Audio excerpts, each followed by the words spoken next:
Today I'm going to talk about Ebstein-Barr virus infection. For introduction, Ebstein-Barr virus is the major cause of infectious mononucleosis syndrome, also known as glandular fever.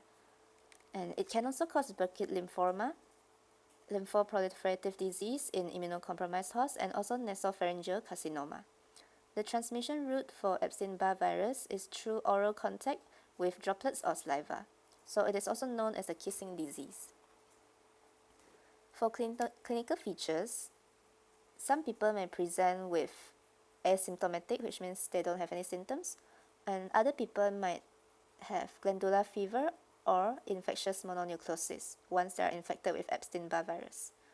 So glandular fever is also known as infectious mononucleosis. It's a common disease among teenagers, young adults, and college students.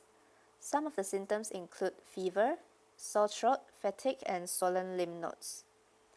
And the symptoms may persist for 1 to 3 months.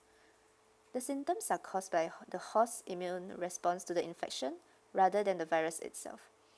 And majority of the patients are only presented with subclinical symptoms, which are fever and malaise. Other clinical features include tonsillopharyngitis, which is inflammation of the tonsils and pharynx. It may be exudative, and this causes poor feeding in certain individuals. They might also have cervical lymphadenopathy, which means there is swelling of the cervical lymph nodes, and this may cause their breathing to be compromised. So other features include petechiae on the soft palate, splenomegaly and hepatomegaly, maculopapular rash, and also jaundice. So this picture over here shows the skin rash that is seen in infectious mononucleosis. For investigations, we can do peripheral blood film, and we expect to see atypical lymphocytes or increase in number of large T cells. We can also do monospot tests.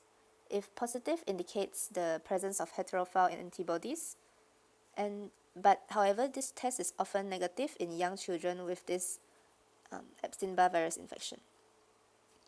And we can also do Ebstein-Barr virus serology to check for seroconversion with the production of IgM and IgG to the EBV antigens. For treatment, it is mainly symptomatic treatment where we treat the symptoms. We can give corticosteroid if the airway is compromised due to the cervical lymphadenopathy, and we should give penicillin if there is group A streptococcus grown from the tonsils.